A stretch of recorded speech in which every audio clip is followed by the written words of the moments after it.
Hey everyone, welcome back. It's really awesome to have you join me again. So today we're going to be carrying on with the migration and money series that we started off. I know we've been working together with Ivandee Fitchet from Migrant Financial Services, and she's really helping us not only so that we can understand our immigration path and all the practical sides that we need to learn around immigration, but also the financial path that we need to follow as immigrants. So she's really been helping us through this whole process. And today we're going to talk a little bit more around investments. So I know a lot of you may be thinking, geez, Brett, investments. We just got here. The cost of living is so high. It's tough just trying to make it work here day to day, let alone trying to think about investments and savings and money and long term, which is tough. But I do think it's an important topic that we need to talk through. I think, there's a lot of questions on my mind. I'm now almost 3 years in, is trying to think, well, when do I start investing? What am I investing for? How much should I start investing? And not only that, some of you might even be thinking with regards to investments, is there a way to potentially get a pathway to New Zealand with investing for those of you that have a lump sum to be able to invest versus what we did, or most of us did, is actually going the work visa route. So this is why I really wanted to cover this topic as well, a really deep dive and trying to understand investments a little bit more. So I'm really grateful to have Ivandee join us again so that she can talk through this and answer some of those questions that we have. But before I welcome Ivandee, she's also brought one of her partners along, which is David Morgan from Forsyth, Barr. So he's an expert in this field. So he'll be joining us as well. So I've got two guests with us today. So let's start off with you, Ivandee. How are you doing? Good, and you, Brett? Doing very well. Thanks, Ivandee. Ivandee, I see you brought a guest along today. So maybe for the audience who doesn't know him, we know you well now. Ivandee, David Morgan from Forsyth, Barr. David, if you could introduce yourself and just tell us a little bit about you and a little bit about your company. Oh, look, hi, Brett and Ivandee, and thank you so much for inviting me onto this chat. So let me tell you a little bit about myself. So I'm a investment advisor here in New Zealand. Yeah. I'm an immigrant to New Zealand myself. I may have been here for a little bit longer than you guys, but I work for a company called Forsyth Barr. Forsyth Barr is a full service financial services and broking firm. And the area of the business that I work in is in around what we call retail financial advice. So that's really working with members of the public, families, but also some community organizations to help them with really all of their investment requirements, any advice and any ongoing support that they need in and around those services. Oh, awesome. Thanks, David.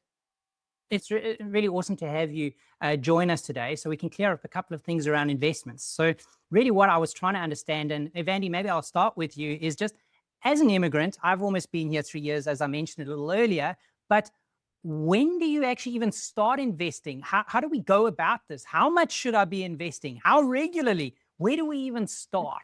Like maybe guide us and talk us through that. So for us basic people that don't live in this world every day can get an idea of how to start. So it's a conversation like with all the other pieces we try and have before you leave your home country to give us a really good idea of what surplus cash are you bringing over and how much of that cash do we need to put aside for setting up in New Zealand, the expenses that are coming your way, especially in those first 2 years. Typically, we don't see too many people touch that surplus money within the first 2 years because there is so much that needs to go out when you first get here. Tell me about it. But there are certain things where people do emphasize a priority on. So for us, we would typically try and look at, okay, how much of your money can we put aside towards your house deposit? Keeping in mind you need to wait for residency before we can use that money. But then we have a time frame. Okay, how long can that money be kept safe for you until we need to access it? And another one that comes up quite frequently, which seems to be important for a lot of families, especially South Africans, is money to be put aside for the kids' university fees, because student loans is not a big thing for us in SA. And typically it is in New Zealand, but they don't want their kids to start their adult life in debt here. So those are the two main things that we see come up quite often. As far as when to do it, the sooner the better. We would like people to do it, but I think it's that It's unknown for most people Yeah. in the first 2 years. You know, you still don't have residency. Should you put your money aside? How much can you be putting aside? Yeah. Yeah. So we find there's definitely a trend that people that were quite active with investments back home would be active with investments here. Okay. That's, Okay. that's a general trend that we see. Okay.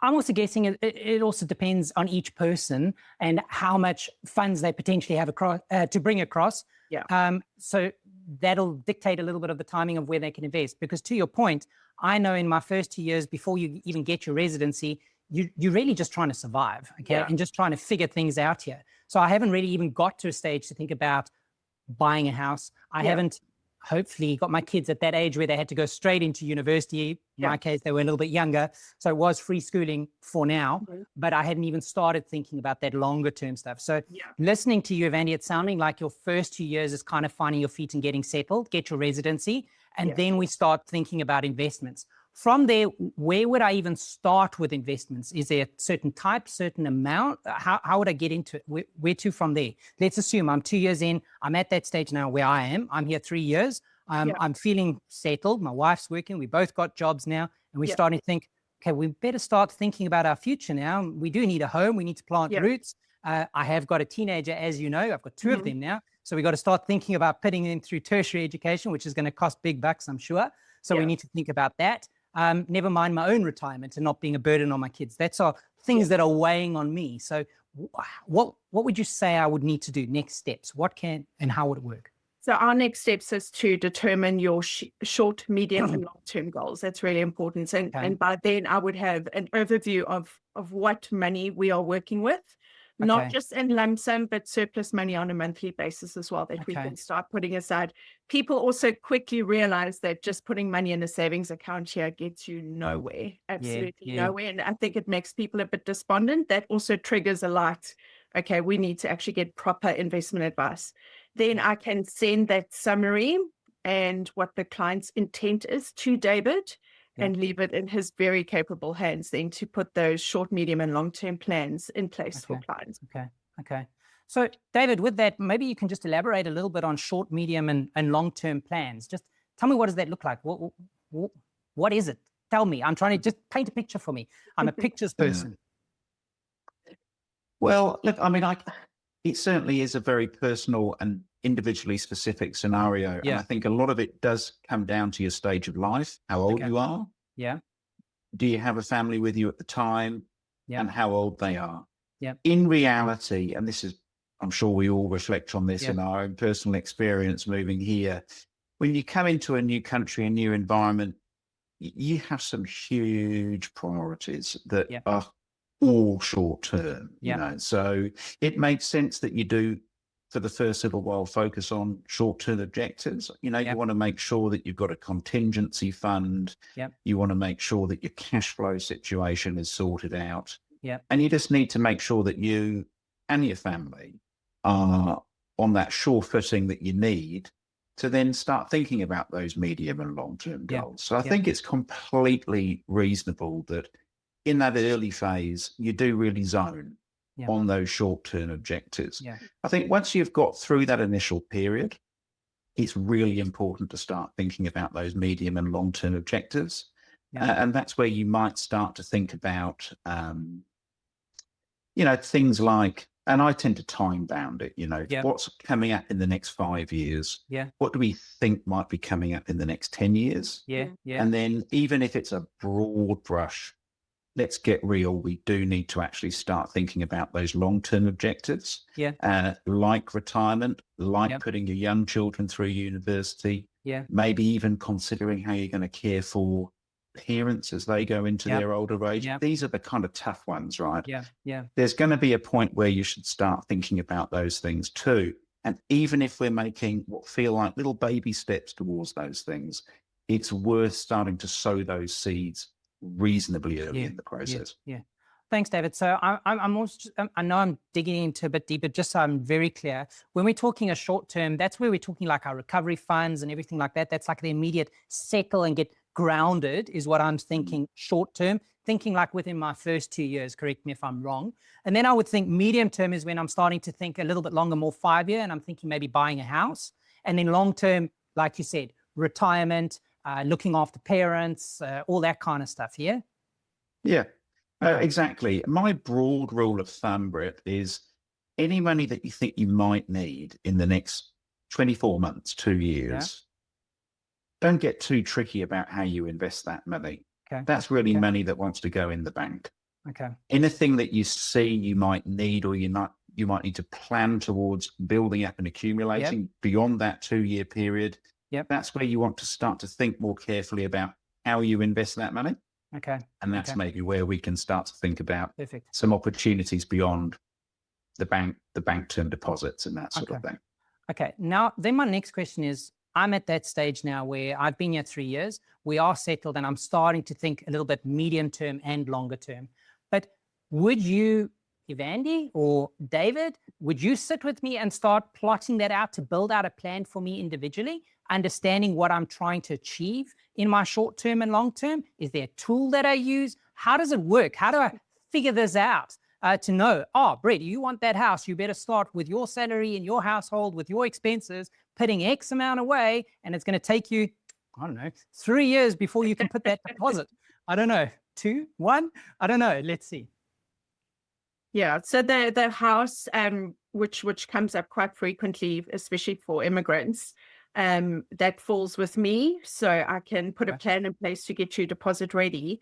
Having that mortgage is also something that I will pass on to David, because it's important for your retirement planning, right? We need to make sure you're mortgage free, debt free by 65. We need to try and factor that in as well. And the other thing just before the mortgage we would do is your short term, your cash reserve. So normally what I say to clients when they just get here, we work on a budget and I normally say to them, let's recover the money you've spent immigrating. Let's start there, because we really do take a huge chunk out of our surplus money to get here and to set ourselves up. So David, I don't know about you, we normally, every family is different, but the rule of thumb is usually around $20,000 minimum in an emergency fund.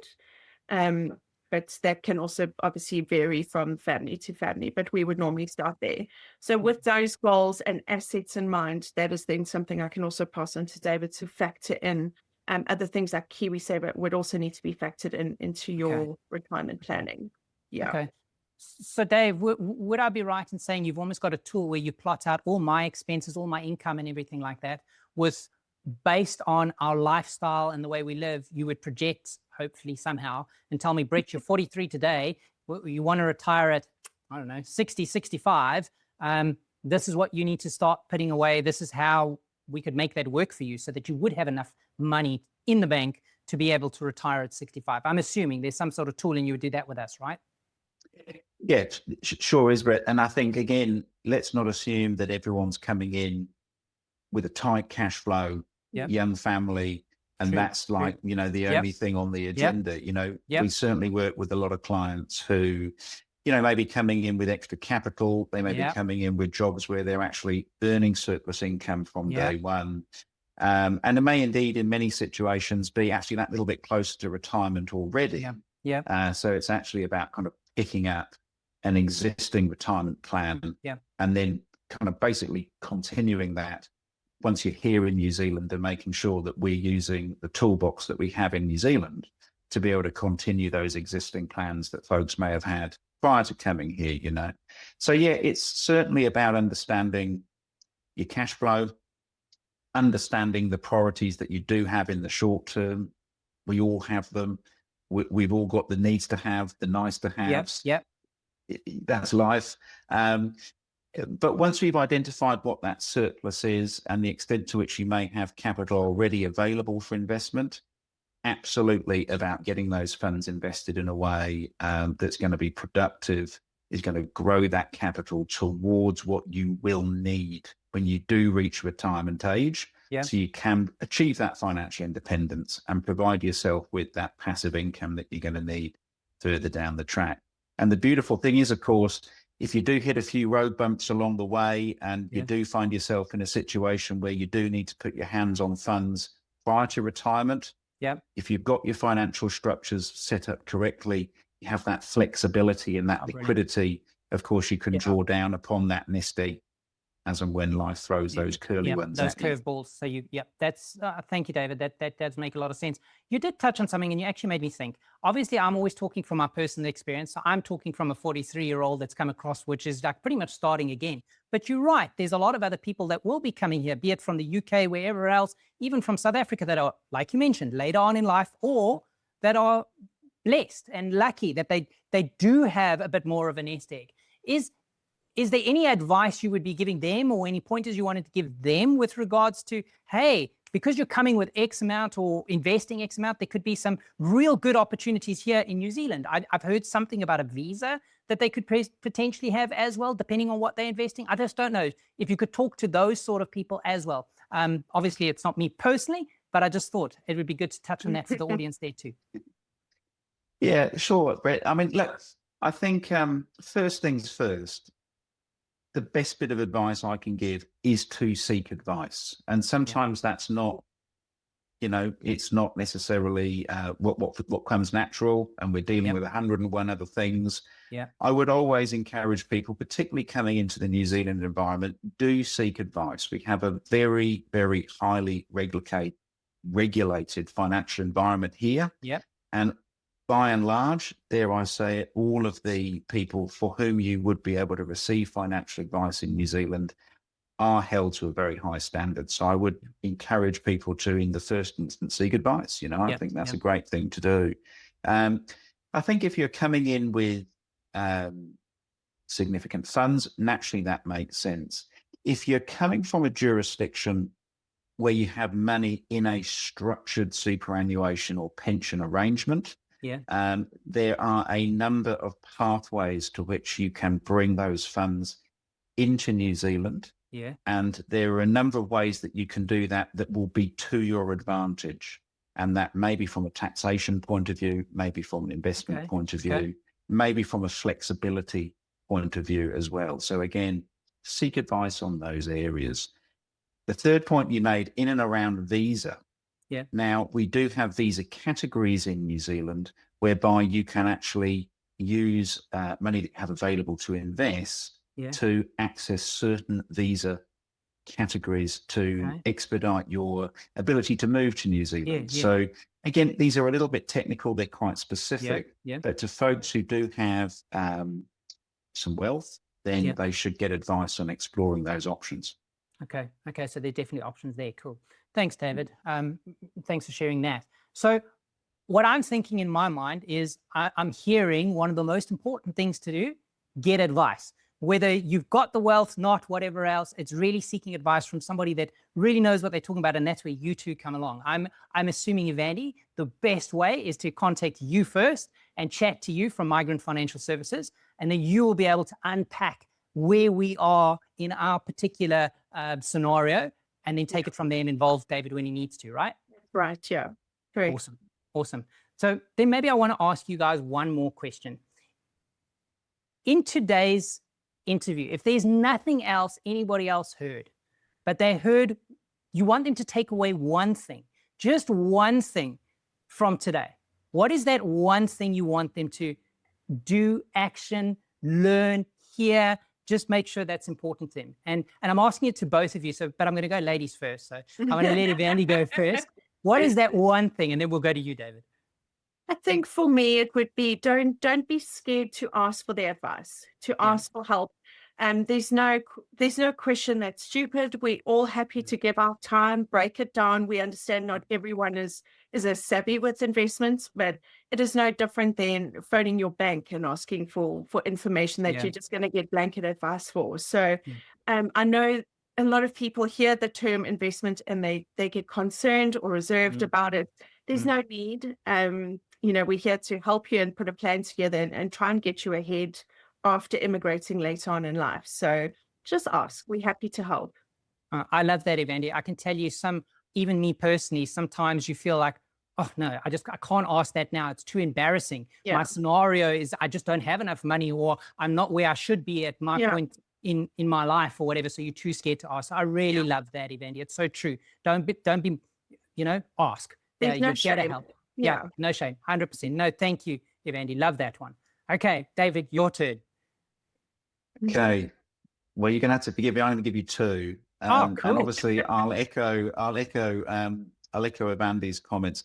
Look, I think the first is that no matter how many financial priorities you feel that you're confronted with, whether it's because you've immigrated or frankly, you can feel like this at any stage of life, is that you just sort of bump that long-term thinking, planning, and investment steps. You kick that can down the road, you know.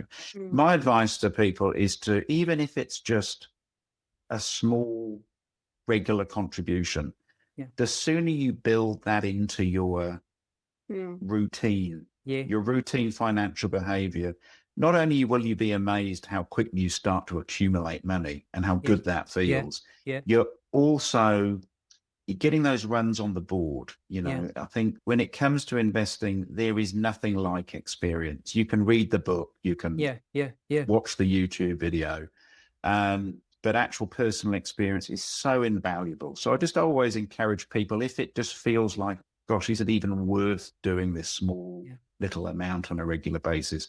It 100% is. The second is, and this purely applies to New Zealand, when you come to New Zealand and you're just dealing with jobs and schools and community and the whole thing, for goodness sake, get out and see this country, because New Zealand is just an awesome, spectacular place. And the best way to feel good about your decision to come to New Zealand is to get out and explore the place, because it's so good. Oh, David, I love both of those. I really, really love both of those, especially as an immigrant. Starting with the first one, habits. I cannot agree with you more. To start anything good, you got to start somewhere and getting that habit and consistency. So even if it's a small amount, so love that, David, really, really do. It also just gives me a bit of peace of mind that, hey, Brett, even if it's only that $100, $1,000, whatever it is that you can afford, you just start and start putting aside. So thank you, David. And then I cannot agree with you more about New Zealand. Trust me, South Africa is beautiful too. We got beautiful nature, but I can tell you it is stunning out here. And not only stunning, it's just so nice to be able to get out and be so free, especially with the families and everything like that. I say it to my son, is so sick of me saying it, but every time I take him to school, I'm like, look at that Lily, he's free and he's just so carefree, running wild, you know. There's nobody with him and he's free. It's an awesome, it's just to see in New Zealand. Love it, absolutely love it. So thank you, David. Cool. Absolutely. I really appreciate both of you giving up your time just to share a little bit with us around investments. So thank you so much, Ivandee and David, for joining us. Joan, thanks for having us. Okay. Great to see you guys. Thank you, guys. Cheers. Bye.